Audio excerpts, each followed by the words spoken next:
This episode is brought to you by Portland Distro. If you like underground music, movies, and more, go to portlanddistro.com for licensed merch, vinyl, CDs, and more. Plug in the discount code 10OFF, TENOFF, for a 10% discount at portlanddistro.com. Hey guys, welcome to Everything Went Black. We're doing an Unholy Passion episode this week along with Ralph. So how you doing, man? I'm great, Mike. It's glad to be back. Kind of feels like ages between our recordings. It's been a while. The real world is happening again. So yeah, things are moving.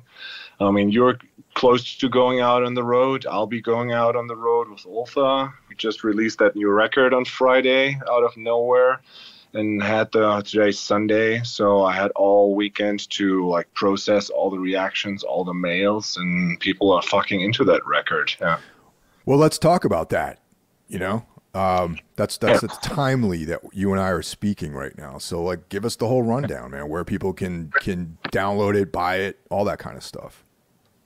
Yeah, so Ulfa, after one stint with Central Media, we're back with Vendetta Records from Berlin, Germany, which is like a close friend of ours, Stefan. And I pitched the idea of not doing any promo whatsoever beforehand.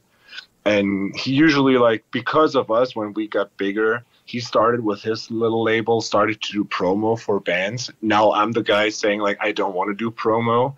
And I explained to him, like, I don't think that this band will get any bigger than it is right now. I mean, we have a loyal fan base and people are into us, but, like, Central Media, like, that deal didn't bring us anything. Like, we didn't get bigger. We didn't get any cool tour offers or whatsoever. Now we're back with that label where we can say, like, we have absolute creative control. And he's like, yeah, man. It's like, if you wanted not to do promo, why do it? It's like, yeah, man. I just don't see, like, how an interview in Metal Hammer Portugal does anything for this band, which, like, tours twice a year for a week. So yeah, there was no note whatsoever before that this record will come out. And I was really nervous on Thursday evening. I got really nervous because, like, I thought, like, damn, man, this record has been, like, circulating amongst, like, a few people that we know. And it even went to, like, Death Forever magazine to, like, have it reviewed as the only magazine. And I wrote to everybody, so, like, please, please, please. I know everybody likes to spoil the news. Everybody wants to be that guy on Twitter. It's like, I just want this record to come out of the blue for some people. Because people were thinking that, like, Ulfa is not really happening anymore. It's just, like sometimes playing shows. And then on Friday morning, there was, like, still no note. I Googled it. You couldn't find anything. And then on Friday at 9 a.m. CET, I just, like, released it on Bandcamp. And, like, it went to, like, all the streaming platforms. And then, like, I was in school at that time. I posted it, like, did the posting on Facebook, did the posting on Instagram, like, had Bandcamp on. And then I had to teach 5 lessons back to back. So I didn't have any time to check. But when I like went back to my phone around noon, like, I had, I don't know, a gazillion mails. Like, people, like, from all around us, like, friends are like, holy fuck, dude, a new Ulfa record, are you kidding me? And people online are going ape shit. And then, like, we entered some, like, vinyl pre-order, the CD and the tapes, and Danny does our merch. And she's like, yeah, so I have, like, around 300 orders now already. It's like after 3, I'm like, holy shit. So Stefan was like, oh, I didn't expect that. And I was like, see, I don't think we need promo for this band. And so I've, like, all weekend, it was just, like, mails coming in with love about the record and how much they appreciate the move that, like, there was no trailer, no snippets of the drummer taking a piss in the studio or whatever people post nowadays. I'm really happy I could pull that off with that band. I mean, I know some people have to do promo, and for some bands it really makes sense. In this case, it didn't make sense, and I'm proud that we, like, made it without anyone spoiling it. And yeah, so like the primary source would be like ulfa.bandcamp.com, where you can download it for €7 or $7, and you can order shirts and the CD and the tapes. Vinyl pre-order. I mean, vinyl takes forever nowadays, so that should be with us in July. Um, yeah, and now this tour is coming up in 2 weeks, and I'm pumped to play the new songs live. Who are you touring with? You got just you guys, or you got someone else you're taking with you? No, we're taking Unruh with us, like this German band I mentioned in the posting, where people were like, "Oh, is it like the American one?" No, it's the one without the H, and it's also the same guitar player that also plays in Ulfa, and Right. they're kind of like the only band that remotely sounds like we do, and they just put out a new record last month, their first in 5 years. To me, this is already like the metal record of the year. And so this should be like all kinds of fun, like because they're like our brothers, and just like hit the road and play like 8 shows with them should be like a good way getting back into touring mode. Yeah. That's awesome, man. That's great. You know, and I got to be completely frank with you. I had no idea the record came out on Friday until people started messaging me about the record. Yeah, like Brandon over at Horror Wolf, he's like, "Oh man, the new Alt is great." I go, "Hold on a second." And then I'm like, "Oh shit." Then midway during Friday, I'm like, "Oh wow, I gotta like, you know, get on point with this." Yeah. But yeah, man, that's what I wanted. People like, what, really? I'm always behind on stuff, man. You know, I don't spend a whole lot of time on social media, and you know, I kind of, especially, well, I'll get to that later, but especially like these days. Yeah. But you know, but congratulations, man. That's great. The record's great, you know, and I'm happy that your experiment worked out. So that's awesome. Yeah, I'm really pumped. I mean, I told you before, I mean, we talked about it, and when I sent it over, this is like kind of the most emotional thing I ever wrote. And I mean, it's about the process of stuff dying within you until all the way until like actual life ends. And I mean, we both have our stories about this topic, especially in recent times.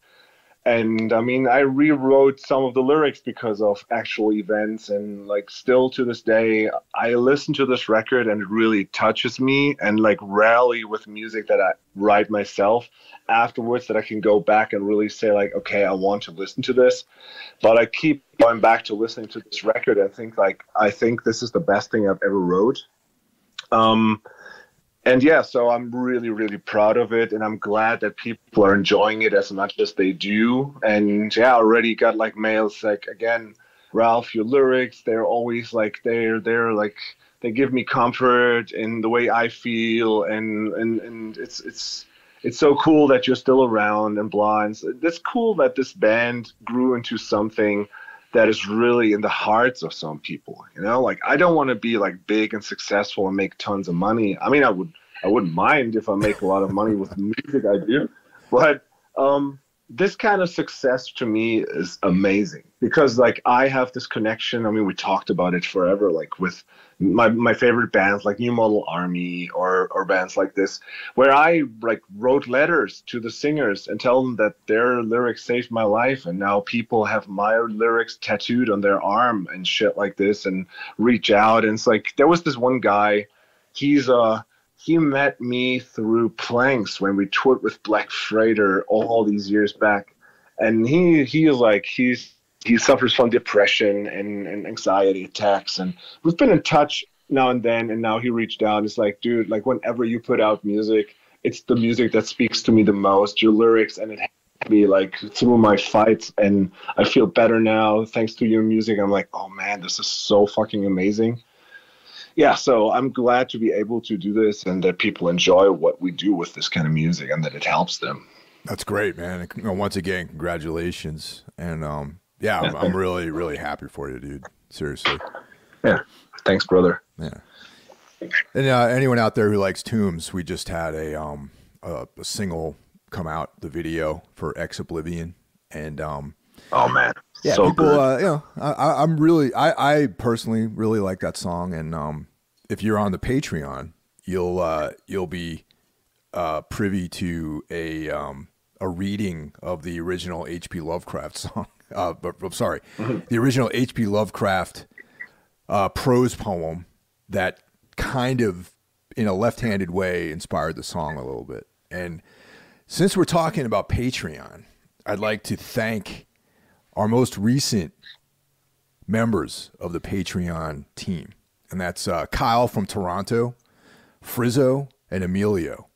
Thank you very much for joining the team. And yeah, we're really, there's a wave happening right now, it seems like. And I'm really excited about it. And a lot of people are joining. And I am completely humbled by the fact that enough people care about the content that we're producing to actually join our Patreon group. And it really means a lot to me. And we're just starting, and we're going to keep rolling, and a lot of cool stuff ahead.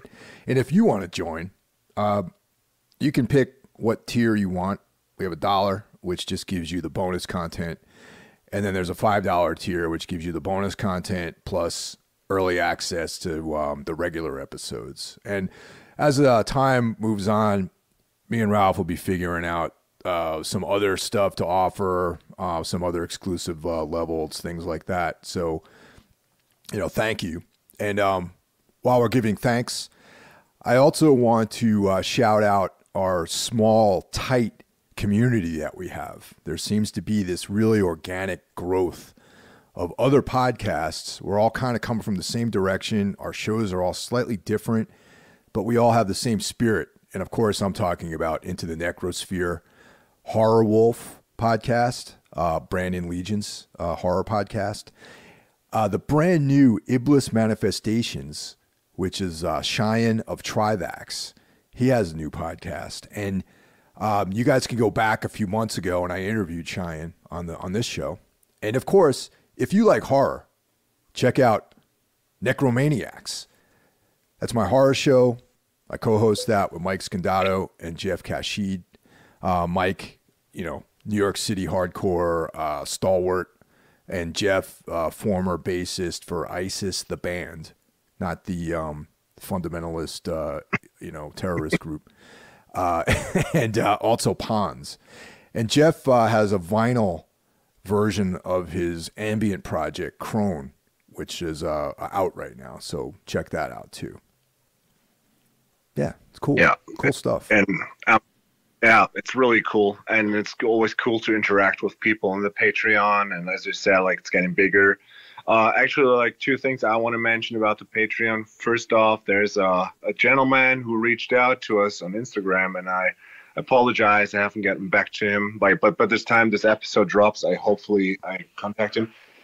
He offered to design something for us for our idea for that shirt, the Cthulhu Youth Crew shirt. Oh, wow. If you want to do that. Nice. Yeah. So I'll get in touch with him, and maybe we can figure something out. And then since the question reached me as well, maybe you too, because we started the Long Shadows thing, the subgenre where we talk about weird fiction, and we had a first episode which feels like ages ago by now, and we already mentioned what the next 2 stories will be that we'll tackle. And ever since then, Mike and I had maybe 15 ideas of what to do. We're working on it, and there will be more, but it's just right now, with the preparation for everything, for the tours and shit, we're a bit behind, but the thing is very much alive, and we'll be back with that soon. Yeah. Yeah. Those Long Shadows episodes, I think, require a little bit more preparation. You know what I mean? Because you might have to go back and reread some of the stuff and, put notes together. And, when it comes to literature, I want to make sure we get it right, Yeah. So as you mentioned, I'm getting ready to ship out in a couple of days on a very short tour. So this past weekend, I dropped my cat off at my parents. And yes, Ralph and I are 2 middle-aged men that live alone with their cats. 2 single middle-aged men. And reading weird fiction. Oh yeah, we fit a profile for sure. Yeah, definitely. Yeah. So I drove up to my parents' house. They live maybe an hour and a half away from here, and I had to go to the pet store to to buy some food and treats and things like that because the cat's going to be up there for a few days. And I walked into the pet store, and it's in this shopping center, and this is the town that I grew up in. This is the town that I discovered punk rock in. I discovered all the things that would make me into the kind of person that I am, like all the music and books and reading and all this other cultural stuff. And this lay firmly on the outside of the contemporary, normal, standard thing that everyone else was into back in the 80s. So anyway, I go into this pet store. Some really cool music is being played, something I'm not even that familiar with, and it's this kind of dark wave, like goth kind of thing. So I'm like, oh wow, it's interesting. Usually you walk into a pet store, especially in that town, and it's some like nice ladies working there. There's like, some just generic background music playing. So I'm walking around, picking up my stuff, and I go to the counter, and this high school girl is working there, is wearing all black. And I could just tell, man, like we're in Carmel. This is her playlist. This town is like a town of right-wing, very conservative people. I know the feeling that she must have going to high school. She probably going to the same high school that I went to. And her whole story was right there. It's like, everyone thinks she's weird. Probably has like 3 friends. Guys think she's funny or weird, or you know what I mean? She's like, that's socially on the outside of things, similar to the way I was when I was a kid.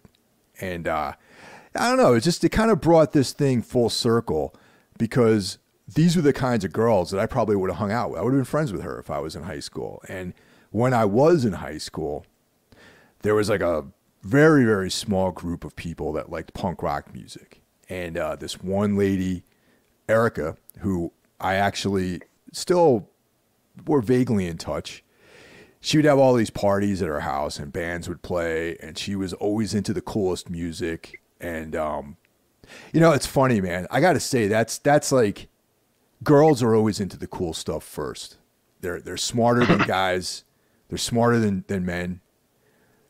They're more they see things differently. They're more creative, and they're tougher. And they always seem to be a couple of steps ahead of us when it comes to what's cool and what's happening. So Erica would always have the best music playing at her parties, like the Cramps, and also the band that we are going to discuss today, X from Los Angeles. How's that? Wait a second. Yeah. Very good, but we're not talking about Exhibit, the rapper, because I thought that's the topic.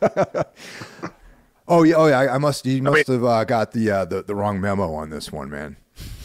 Yeah, because you talked about Los Angeles, and you said we'll talk about X, and of course, X is X for respect, man. It's Exhibit. So I have all the wrong notes. You got the wrong notes. Oh no, man. Oh, dude. I mean, I have all these notes here about Dr. Dre and Snoop Dogg and about Pimp My Ride, and but I can adjust because I know the band X, the punk band. I know them a bit, so I just freestyle. Let's let the people believe that I'm freestyling now. Yeah, this band always makes me think of just like these cool women that I've known throughout my life, man. I mean, like I was saying, like back before hardcore, X was in that period of time in the late 70s that was like punk rock music was more about this more diverse kind of thing where there was men and women and gay and straight and all sorts of people involved in it. And then of course, when hardcore came, it became this like, boys club, like it became like going to wrestling practice or something like that, Yeah. So yeah, I really, this is like one of my favorite periods of music. Absolutely. Yeah, we could maybe like we had the Gun Club down, we had the Replacements, and so we could like Unholy Twang as like a topic or something, because all these bands they share a similar kind of sound where like punk, rock and roll, a bit of folk, and a bit of rockabilly like intertwine. And Yeah, man, this is like the funny thing again. Like you're being like 10 years older than I am, and like I found all this music later, but it's kind of what speaks to me the most too. And I mean, I just like sent you a link to like 3 new Ropes of Night songs that we recorded, which will be out later this year. And I think especially on the first one, it's like I listened back to it, and like now I have the guitar tone down that I want. I'm like, oh man, I can really hear that like while writing this, I was listening to a lot of Dead Moon and the Gun Club and these kind of bands. So yeah, I think naturally it just goes there because I just love this sound so much. Yeah. So X started in 1977 in Los Angeles, and they're still active to this day. Yes. So they have a long period. However, I kind of fell off of these guys after a period of time, and there was a very long period where they didn't release any new music, but they would still tour. And in the last 10 years, I think I've seen X probably like 3 or 4 times, but Yeah. I kind of gave up on it because it just became like the same set over and over again recently. Like it sounded great, but there's only so many times I want to see them perform the same set over and over again. So I probably won't be seeing them anytime soon unless they maybe release something new, or I don't know, or maybe just it hits me to go, I want to see them play More Fun in the New World or something, Right. They've just been on tour with Soft Kill for a big stretch, and it's just kind of like that band Soft Kill is. I mean, they're pretty popular, and they're doing kind of what I try to do here with my bands. That you get like bands that you actually love, and that they're maybe have like a cult following to like come out and play shows with them. So a while ago, I was close to getting Crime in the City Solution to play like a festival that I set up, which didn't pan out, but like I was in touch with Simon Bonney, like the main guy in Crime in the City Solution. That's already for me, it's just like a tick in the box, and Soft Kill, like, dude, like ever since they got bigger, like they pulled off some stunts. I mean, they got the Chameleons to come over. They got like to the States. Like they got Pink Turns Black from Germany to tour with them in the States. And like they're always doing these crazy ass cool tours. And recently they toured with X. And I'm like, yeah, man, these guys are real connoisseurs of kind of music from that time. So yeah, I mean, probably like most of you out there listening to this know Soft Kill. But like following them on social media is also always a great source for newer bands because they had like this little shop in Portland. And also like for older bands that like maybe are so obscure that you never heard of them. So I found at least 3 to 4 bands already I maybe wouldn't never ever heard of if it weren't for Soft Kill. I got to check out that shop because I'm going to be in Portland in a few months when we go out on that tour with Origin. And cool. Yeah, they're a cool band. I actually Max from Atriarch played with them for a while too. Correct. Yeah. The drummer. Yeah. Yeah. Yeah, and they're one of they're the band. Whenever I listen to something post-punk related on Spotify, and the album is over, and then it goes into a shuffle mode. Probably the first or the second song that will be coming up that comes up is a Soft Kill song. They're huge. Their last record was a big hit. They have a new record coming out. They're on a big tour right now. They will do 2 tours in Europe this year. So they're the band of the hour, as you could say. Yeah. Right on. Yeah, I think how I got into X was I think I've mentioned these guys before. There was this dude Mike Katz who was like a hard rock metal drummer, and when we were kids, he was like a couple of years older than me. He went to California one summer, and then he came back, and this is probably like the summer of 1980 we're talking about. He came back with a mixtape of a bunch of cool stuff. On one side was the Let Them Eat Jelly Beans compilation, which is also subtitled 17 Extracts from America's Darker Side. And that was released by Alternative Tentacles, and it featured, DOA, Flipper, Black Flag, Dead Kennedys, you know, the Feeders, Subhumans, like stuff like that. So this dude went on to be in a band with these two other guys, John Ritchie, who ended up joining White Zombie in the beginning, and this guy Ken Smar, who moved to Boston and started Summit Records, Wonder Drug Records, and is still up there doing stuff. And they were the first like punk band that I knew of in my high school, and they were doing a bunch of covers. And one of the covers was "We're Having Much More Fun" by X, you know, which is on More Fun in the New World. And that was my I remember watching him play at some party somewhere, and I was like, man, this song's cool. So I was, hey, what song was that you guys played? It's like, oh, that's X. And that was when I got hooked, after seeing these guys cover X. And then that was also around the time that I was discovering, like, around that period of time, there was this crossover of like rockabilly and kind of like Americana into punk rock music. So, you know, bands like the Gun Club, you know, X. There's a band called Dream Syndicate. They had a record called Days of Wine and Roses that kind of had that vibe. You know, the Blasters, which were like a straight up, you know, rockabilly group. You know, Flesh Eaters, like all these bands were punk bands, but they had that kind of like rock and roll, like old time rock and roll, you know, rockabilly kind of vibe with the pompadours. And I always associated those two things as like this really cool like era of punk music, you know? Yeah. So what was your entry point into the band, Ralph? Oh, my story is not half as cool as yours. To me, I mean, I was familiar with punk by the age of 13. I mean, that's what we talked about in an older episode. Like through the whole grunge thing, I kind of like traced back, like with all genres, I traced back the band shirts that people wore. So like I just wrote names down. Same with death metal. I went to the shop and like with death metal or black metal, I like tried to copy the squiggly logos with a pencil, and like went to the shops like, oh, that could be it. And with punk, it was the same thing, because like, I mean, Kurt Cobain always wore that flipper shirt, and I like had like punk stuff on SSD shirts with the bass player Nirvana. I like cursed. And so someone had an X shirt on. And I'm like, oh, that's just like, okay, he has an X on his shirt. Great. And then in an interview you get asked, it's like, yeah, it's that punk band.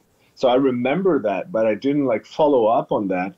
But then a couple of years later, I'm not a video game kind of dude. I used to play a bit when I was younger. So like Game Boy and Nintendo shit, like every teenager had that back then. PlayStation 1, yes. PlayStation 2, I had too, and then I dropped it. But on PlayStation 2, one of the games that we always played was Tony Hawk, because I associated like with the skate scene, and I had a lot of cool music.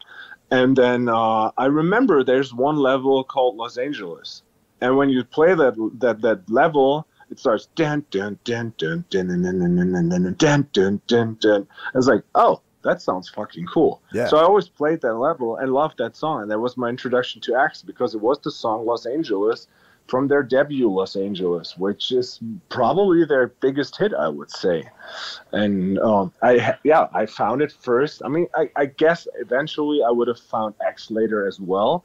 But there it was just like, that was my favorite song. So I always went back and played that level and enjoyed that song. And that's when I went out and got like a secondhand CD version of, I think it was Wild Gift was my first one. And then I found the Los Angeles one. And a bit later, See How We Are. And that became my favorite record of them, actually. Really? Yeah. That one? See How We Are?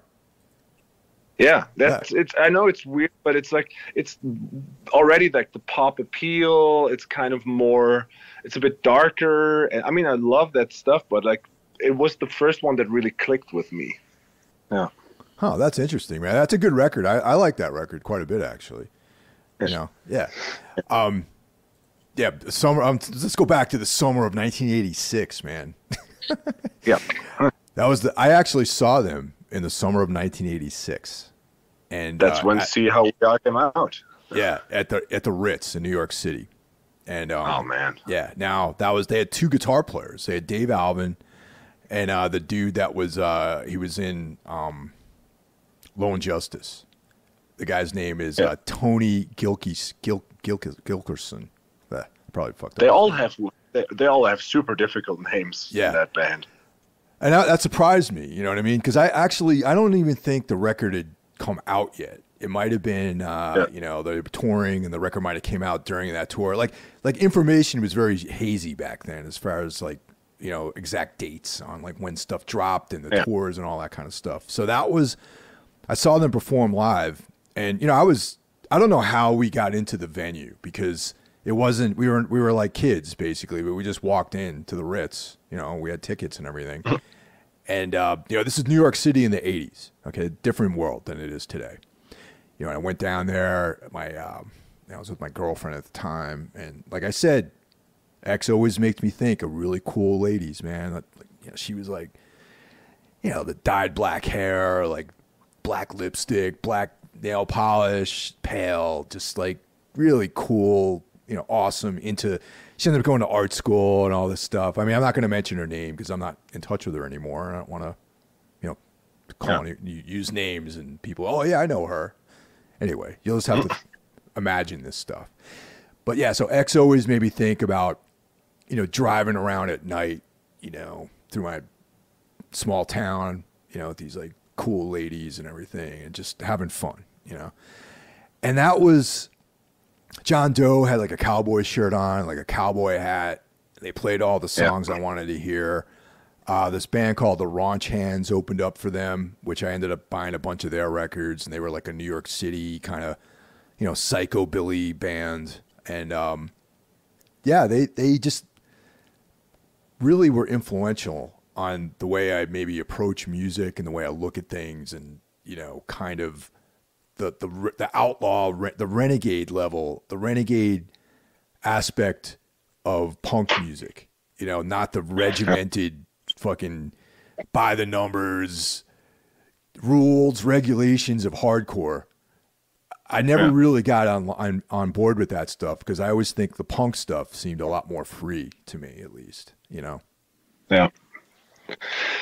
Yeah. But it's funny that like the way you talk about like perceiving a girl that is into this kind of music as something special and cool. And I mean, unfortunately it's still the case that like most people, I mean, look at us, like you said, middle-aged white dudes with cats, and we nerd about the music that we like have been listening to for ages, because like most of the time we spend listening to music and finding out more and like cross references. And it's totally stereotypical that like some of the girls in scenes, they just like some of the stuff, but they don't go all deep. But like if you meet, I mean, that's perfectly fine. Not everybody needs to be a nerd.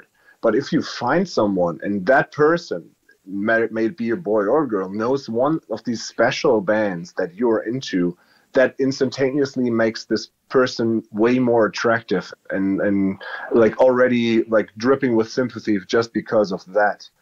And just like an example, when I started dating Danny back then, and we hung out the first time at her place, and within like a couple of minutes I mentioned, I don't know why, the Afghan Wigs.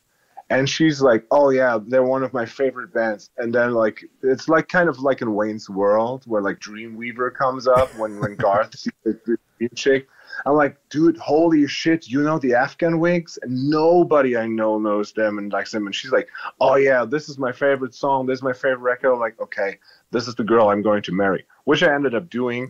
But sounds really cool now, but like it was a like kind of a struggle to get there. But like to this day, man, if you meet someone, again, like it doesn't have to be in a romantic sense, but if this person knows one of the bands that you're into, it's so much cooler. And it was the same thing when I started like writing emails with Tom, like the guy who sings in Ropes of Night now. His email address is thegunclub@gmx.de. I'm like, okay, fuck yeah. And yeah, man, it's just I can totally imagine like the way you describe this girl. Like I can totally see like the fascination and like going to these shows with her. Yeah. Yeah, totally. You know, and I mean, our romance only lasted that summer, really. But you know, I mean, I don't know. She kind of set the template, I think, for a lot of the things I seek in women. You know. Yeah. That same night, I remember we went to Trash Vaudeville on St. Mark's Place, which I think it's gone. Probably most likely is gone at this point. But that's, you know, it was like this cool like shop. I bought a Bauhaus T-shirt there, and yeah, that's my great memories of that night. You know, but X has had several different eras in their career. Yeah. So their first couple of records, Los Angeles and Wild Gift, came out on Slash. And that record label put out like a lot of those seminal bands from the time. The Germs were on Slash, Gun Club, you know, Flesh Eaters, who I mentioned before, Blasters, you know, and it was Slash was like a bigger DIY punk label from the time, and those early records were more typical, I think, of what was going on in the punk milieu, you know, like as far as borrowing heavily from, you know, traditional American rock and roll, speeding it up, you know, and having more socially kind of relevant lyrics and stuff, you know, and a lot of one of the things I really enjoyed about X's songs was the storytelling in each one of the songs, you know, and they also had this really cool harmonizing between Exene Cervenka and John Doe. Well, actually, before we go on, let's talk about the original lineup, which I think is actually back to being the current lineup. And so the original lineup is Exene Cervenka. Her real name is Christine Lee Cervenka on vocals. John Doe. Okay, now this one, his name. John Monmanson Dushak. Bass and vocals.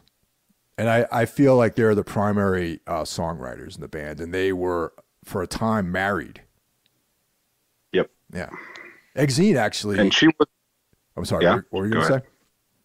No, I just wanted to say, because you mentioned the poetic lyrics, and that's what like made me like they appeal to me too, because when they started out and she was his girlfriend, and he found through an ad, he found Billy Zoom, the guitar player, and she just tagged along, and she was a poet, so she wrote like these poets and these poems, and ended up being the singer. And that's like one of the quality that distinguishes them from a lot of bands from that time, is that the lyrics are just extraordinarily good. Yeah. And then we have Billy Zoom, Stuart Tyson Kindle on guitar, and DJ Bonebreak. And this is one of the more straightforward names, Donald J. Bonebreak. That's actually his last name, Bonebreak. That's a cool last name. Yeah.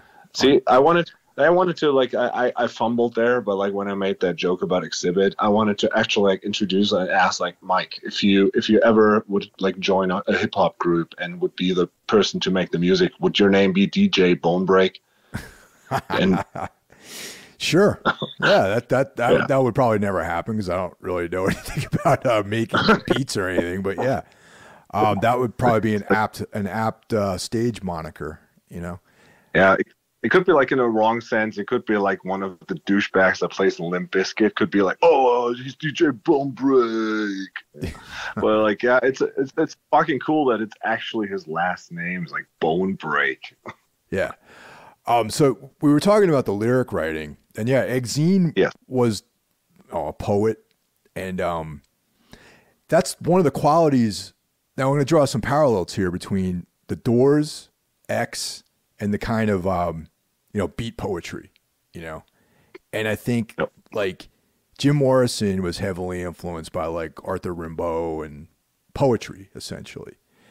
And they were like the Doors were like the quintessential Los Angeles bands. And I feel like the Doors were the direct sort of godfathers of kind of dark rock and goth and punk and stuff like that. You know what I mean? I even think the Doors might have influenced later Black Flag, if you ask me. Yeah. You know, so I've always connected X and the Doors. Furthermore, because Ray Manzarek would come to produce some of their music and also play keyboards on the song Nausea, and also they cover Soul Kitchen by the Doors. So there's this whole atmosphere of, you know, poetry and you know, stuff like that. So I always was really fascinated by all those connections with this band. Yeah. And like the cool thing is about what distinguishes them from a lot of the bands as well. Is like you mentioned, Oxygen and John Doe, there were a couple and they wrote lyrics together in this poetic form, but they also had like these weird kind of semi-harmonic trademark co-vocals they wrote. And they remind me a lot of the B-52s without the humoristic aspect in a way. I mean, the B-52s have like some of these darker songs that like go into that vein, but like from the singing where you have like almost parallel male female vocals in that vein. Like when I first, like, because I knew the B-52s before I knew X, because they were kind of big back then, and I'm like, oh, this sounds like them just in dark. Yeah, definitely. I mean, once again, the B-52 is a band that Erica would play at her parties, you know, and I've always been a big fan of their first couple records. The guitar player in that band, whatever his name is, I thought his riffs were like really cool. Yes. Yeah, absolutely. Yeah, really cool like music. And but yeah, that was like the X I always felt were like quote unquote heavier. You know, the guitar sound was a little bit more, you know, a little tougher sounding to me, you know? Yeah. Yeah, but they've got this twang in the guitars that I love so much. So it's like recently I probably found out why I like this stuff so much. But because like all these bands like Gun Club, the Cramps, and X or the Replacements, they play like mostly like, you know, like Telecasters or Jazzmasters or scratch guitars and with a lot of reverb but not a lot of delay, which is also typical of like the Stray Cats or stuff like this. We have like this rockabilly tone, which is the classic rock and roll tone pretty much from the 50s and 60s. And I don't know, like I was like trying to find the root of this. Where was the first band or like the first song in that vein that really did it for me? And I remember when I was way young, I mean, it must have been like at the time when I was still into Michael Jackson and like in the early 90s, I think Blue Hotel of Chris Isaak came out. Yeah. Yeah. And like then I tracked down a vinyl copy of that same title Chris Isaak record, and it has Blue Hotel and like all the other hits, and then again he's in Twin Peaks and he's a friend of David Lynch, so we've got this connection throughout all of it, and so now I keep on playing like that Chris Isaak record, and like I think Blue Hotel is probably one of the coolest songs ever. Yeah. I feel like Chris Isaak was kind of adjacent to all this. Like, I don't know if he was actually ever a punk, but I feel like he might have been around like all this stuff back then too, you know? That would make sense, yeah. Yeah, I like that Silvertone record too. Yeah. Yeah, they have that song, The Lonely Ones. That song's awesome. Yep. Yeah. Yeah, absolutely. So their next two albums, Under the Big Black Sun and More Fun in the New World, 1982 through 84. They came out on Elektra Records, which is a major label. So that was not unusual back then, you know, to have a band, like a punk rock band, get signed to a major label. You know, that happened. You know what I mean? Like the B-52s ended up on a major label, you know? Yeah. So yeah, those records still expanding beyond what their punk sound was. You know, if you want like the more raw, like punk sounding stuff, go to Los Angeles and Wild Gift. Under the Big Black Sun, there's like saxophones and ballads. You know, the song "Come Back to Me" is on that record. and that's a song that Exene wrote about her recently deceased sister. And yeah, so that's more like going towards the direction of, I dare to say, commercial acceptance. You know what I mean? Yeah. And they also they kind of wanted that at some point. I mean, it's kind of like a similar story to the Replacements and all these other bands. So yeah, you have a first record and it's rough. It's already like you can already see like the quality of the band. With the second one, they go faster and shorter, which is like comparable to the Replacements. And here, Wild Gift is like the even more punk rock version of the band X. But then, like they got their reputation, and people like them, and they get bigger, and then they get signed to a major label, and they dare more. And then within the next record, they kind of develop the feeling that maybe we should be like on a different level, and maybe we should earn more money for all the stuff that we do. And then when you follow the discography upwards, and I mean, we will talk about this, you can hear that it gets cleaner in the tone, and like the songs are more poppy. I mean, it's their quality. They had like this quality right from the get-go, but it got more and more, and to a point where they are frustrated that it doesn't work, that the other bands that become big stars and they're not. And then they think about like calling it quits. Then they break up, they go back together, and they do what they love best, and they're awesome at what they do. But there will just never be a commercially successful band like others in that vein. I think also this was like a little bit before, the kind of like very militant DIY, like, it was not cool to make a career out of music kind of vibe that, hardcore sort of had, Yeah. And like bands like the Gun Club, the Replacements, Husker Du, they looked at themselves more as musicians who would like to make a living doing what they're doing, as opposed to just people from the suburbs who are playing shows in like VFWs and stuff like that. Yep. So now we go into the quote unquote commercial era, 1985 through 1987. And this is when Billy Zoom drops out of the band. And now the funny thing about him, I was always really fascinated by this guy because he kind of had this stationary stance on stage. He would just kind of hang out in this one position and had this like smile on his face that was like very, either he was like the nicest guy in the world or a total serial killer. He was like one or the other. You couldn't really read where this guy was coming from. He had this, he had a cool jacket on and everything, and the bleach blonde pompadour, playing these like rockabilly riffs and everything, and the Gretsch guitar.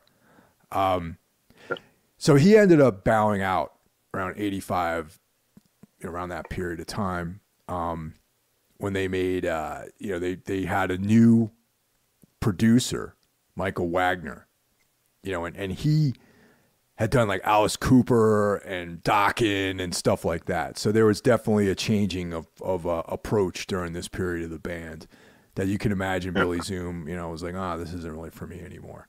But he did record on the Ain't Love Grand record, which has Burning House of Love and 4th of July and all that kind of stuff on it. Yep. This is the period that I saw them for the first time. And it was that apparently rare time where they had two guitar players. Like I mentioned earlier, they had Dave Alvin from the Blasters and that dude from Lone Justice. Dave Alvin would not stick around to record with them. He would just, I guess he just did those tours, and the Lone Justice guy would become their permanent guitar player for many years. Yeah, I think Zoom left after Ain't Love Grand, and then in this like towards recording See How We Are, and the tour that must have been the tour you saw them on. Yeah. Like the two guys jumped in, and after that tour, they lost one of the guys again. Yeah. Actually, let's take a quick aside because Exene and John, they had a band called the Knitters, which was like a pretty straight up Americana, like rockabilly country band. that had Dave Alvin was in that too, I believe. Some guys from the Flesh Eaters were in it. The fuck was that? Someone's talking here. So it must be my Siri or something. Creepy. Yeah, and they put out a record in 1985, which I have on vinyl. I remember buying that at Trash American Style. Poor Little Critter on the Road. And then they wouldn't put out another record until 2005. So yeah. Have you ever checked that out? No, I heard the name before. Now doing research, I'm like, oh, that's them. I didn't know that. So like, it is on my list to stuff I need to check out. Yeah. Once again, that was an Erica Blitz, reference. Like she's the one who had that record before anyone else did. Huh. Yeah. So Erica Blitz, shout out. Now this is the period of time where I kind of dropped off. Like the Ain't Love Grand record I have, I have the record after that. But this is when the period of time where I kind of like the honeymoon was over. I felt like with X, for me at least. Yeah. Yeah. I mean, there's no see how we all came out. And you were saying that's one of the records you really like by them. Yeah, because I think if I again, like the blessing of being born younger, if I'd gone the way that you did, like being around when these the first stuff came out, I'd probably felt different. But it was like back then it was like going to that like it was called Music Garage in the small town of Heppenheim where I come from, and they only had like shelves and shelves of secondhand CDs. And like I just went through there, I pulled out the Fields of the Nephilim like double live album on CD back then for like now compared would be like $2 or something. So I was like broken trays and just like the cover and the CDs. But then I always like went to like a hi-fi store and got like new trays. But I got tons and tons of great music there. And that was like the only X thing they had was the See How We Are CD. So that was like my starting point. And because it was so important back then when I listened to it a lot, like it's still stuck as my favorite. I think like if I went out of myself and just like look at the whole discography and go back without like knowing, like I wouldn't see all of it in one place. I think Under the Big Black Sun would be my favorite. Because it's kind of their darkest, and I mean, it has this heavy subject with the death of her sister. But so, like, See How We Are has that special place in my heart. But I can see, like, why people back then backed out of the band. Because it has something to do with the band that recorded Los Angeles and Wild Gift and all this stuff. But the punk is pretty much gone from all the music. It's pretty much, it's energetic roots rock with a bit of blues in it. Yeah, I could dig that. See How We Are. I think I made a mistake and I said 4th of July was on Ain't Love Grand. I think the song 4th of July is on See How We Are, I believe. Yeah. Yeah, that's correct. Yeah. That's a great song. And another quick aside is Dave Alvin actually had a solo record that came out, I think, in like 87-ish or so. I went to see him play in Boston at the Paradise on his solo tour, and he also performed 4th of July, which was on his solo record. So that song, I have to check the credits. They might have co-wrote that song together on that record. Yeah, cool. Yeah, Dave Alvin has always been kind of a friend of the band. You know what I mean? Like they were in the Knitters together. Dave Alvin, I believe, had something to do with the 1981 Flesh Eaters record that John Doe was on. That also featured DJ Bonebreak. DJ Bonebreak played on that. And you ever check out the Flesh Eaters? I do like their first record a lot. Yeah, that's stuff I found, and I dig that too. Yeah, that's cool. Yeah, that first record is called "A Minute to Pray, a Second to Die," and if you like X, definitely check that out. For sure. Yeah. Yeah. Yeah. But back then when you saw them, and it was like they were on their last fuel tank, so to say, because after that they kind of went on a hiatus, which ended up being like a breakup. until they reformed in 1990, and then in 1993, well, let's say the artwork is terrible, the music is not my thing. The Jesus record, yeah. Yeah, I don't even know anything about that record. Like, I have never listened to it. They have another record that came out in 2020 called Alphabet Land, which I still haven't listened to either. And that's actually okay. It's really okay. It sounds like it could be like between 9081 and 9085, but with a better production. So it has the trademark stuff they do, but what they did is re-record some older songs. There's stuff on there when you go through the discography, you see like they played that live already, or they have it as a B-side or something. But they recorded 2 new songs, and from there on, they went on to do this record. And it's cool. It's really cool. Like, I tried the Jesus record, and I don't know. Like, it's also weird. Do you know that movie? Of course, you know the movie, but like Die Hard with a Vengeance. Of course. So the third part. Yeah. And remember that, like, when McClane is in, I don't know, is it in the Bronx or is it in Harlem, where he has to like walk around in his boxers with that thing, I hate N-word. Yeah. Yeah, I think that's in the Bronx actually in the movie. Yeah. And then Samuel L. Jackson saves him, and they are like in that taxi. They have to like convince the driver to like run, and he's always says like, Jesus, thank you, Jesus. And he's like, dude, motherfucker, my name's not Jesus, but the boys, they call you. No, my name is Zeus. They said, hey, Zeus. And I'm like, okay. So, and I'm like, okay, isn't that like the same time? But no, Jesus, the album came out in 93, and Die Hard with a Vengeance came out in 95. Yeah. Yeah, I discovered something very unfortunate about Exene Cervenka, is that she is this kind of right-leaning person, you know. Yeah. She's kind of like right-wing. Christine. Yeah, I wanted to come to that. Like, Christine, not my real name, was her YouTube name before the videos got banned. Yeah, that's really kind of weird. But hey, people, not everyone. I just find it funny that someone who came out of like the punk scene can have politics like that. Like, apparently Dave Smalley is like that too. Yeah, Waddy of the Exploited is the same way too. Yeah, so like one of the proto punks. Well, sometimes, but that's the thing that we saw in the pandemic and in general. It's like sometimes some people are so left they come out on the right side, and it's kind of weird. Like, especially with the conspiracy theories. I mean, she claimed that the Isla Vista shootings in 2014 were a hoax to root for more gun control by the government, which is like, it's so dumb. And yeah, what I read, like when I read an article about this, she was a big supporter of Trump and all his kind of storylines. I mean, yeah. I see like they're coming back to soft kill. They were like being left leaning punks in a way.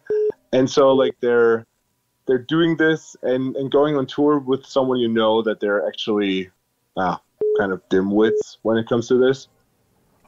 I have it's funny, I was talking about Billy Zoom and his departure and the kind of the kids and like the injection of hardcore. So here's Billy Zoom from an article in Glide magazine. The interviewer asked him what kind of kids are at the early X shows. And his response was, I don't know if it was that many kids in the beginning. The original punk crowd was probably my age, so 20s, early 30s. You know, punk in the 70s was a pretty urban, centralized thing, and each city had its own little punk scene. And there wasn't a lot of commingling. I was in Hollywood, so it was mostly 13, 14, 15, 16-year-old runaways who were living on the street and stuff. That was them and the older punkers. And then later on, it had been going for a couple of years, the kids from the suburbs started showing up, and that kind of changed everything on the scene. And that kind of reflects like what Rollins writes about with Black Flag, where it was like this kind of city-centered thing. And then when all these like suburban jocks started showing up is when things started getting really violent. You know, and I guess that's kind of like the deal with these guys, and that's probably probably around the time when X were thinking about greener pastures and becoming more professional musicians and that sort of thing. Yeah.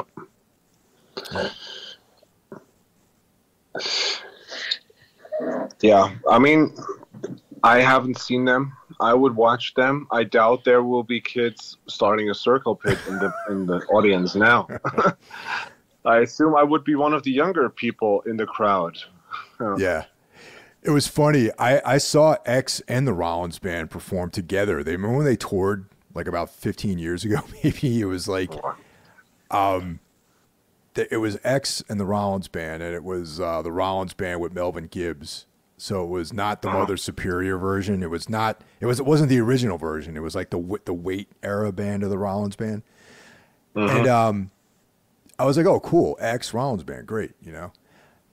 And I remember during the Rollins Band set, there was like all these out of shape, like middle-aged dudes that were trying to, and you know, this is 15 years ago, so they weren't quite as old as they are now. Trying to like, you know, mosh pit together.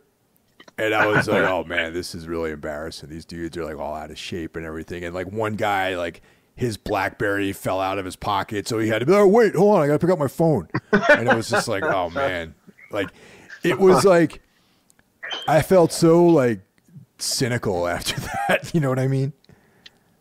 Oh man, yeah.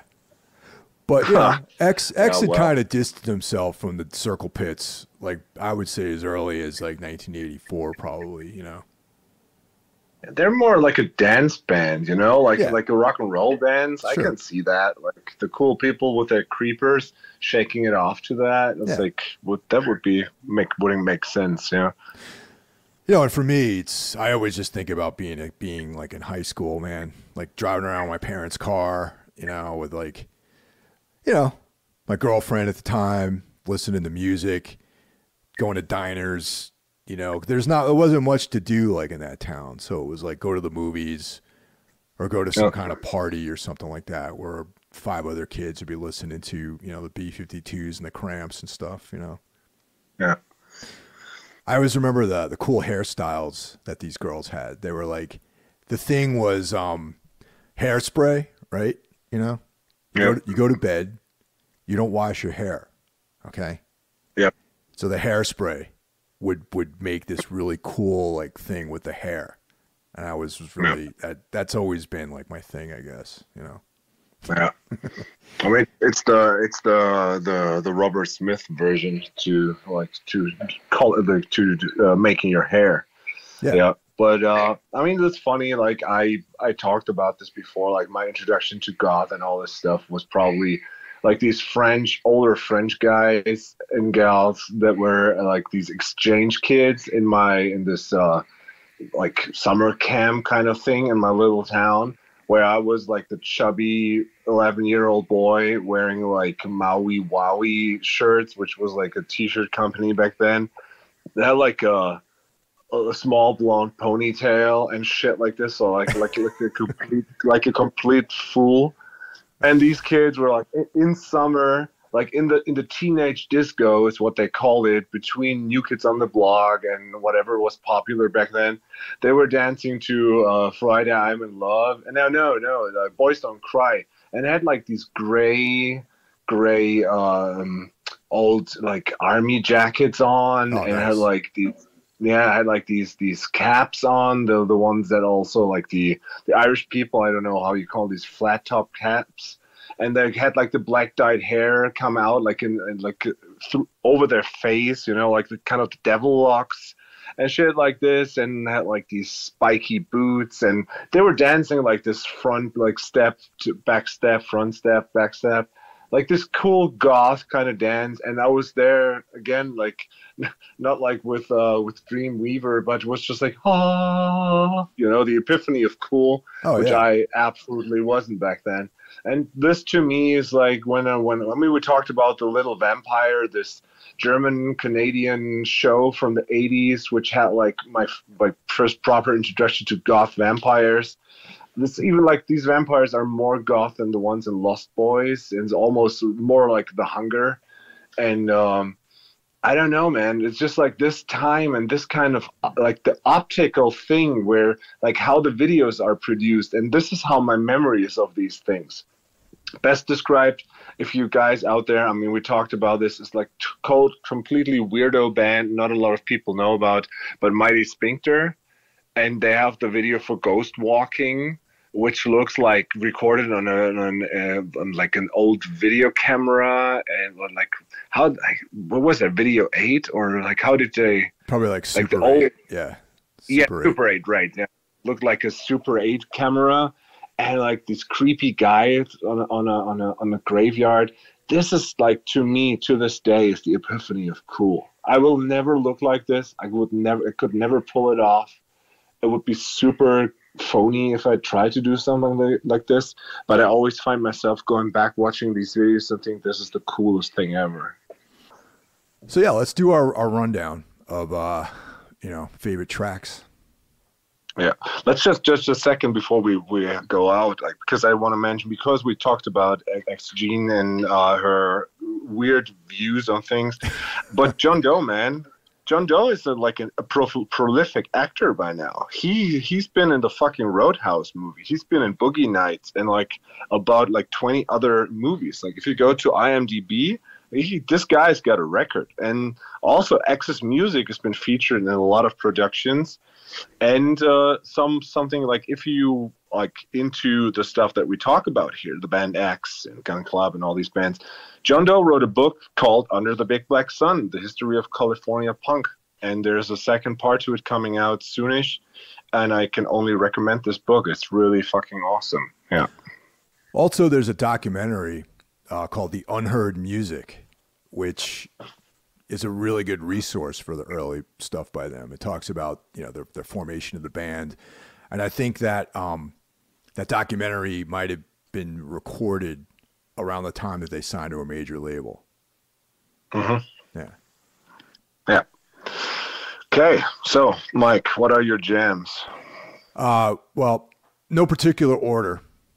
We have Sugar Light, which is off of Los Angeles. The Hungry Wolf, which is off of Under the Big Black Sun. And that's a song I've always wanted to cover, The Hungry Wolf. Mm-hmm. Come Back to Me, which is the song that Exene wrote about her past sister.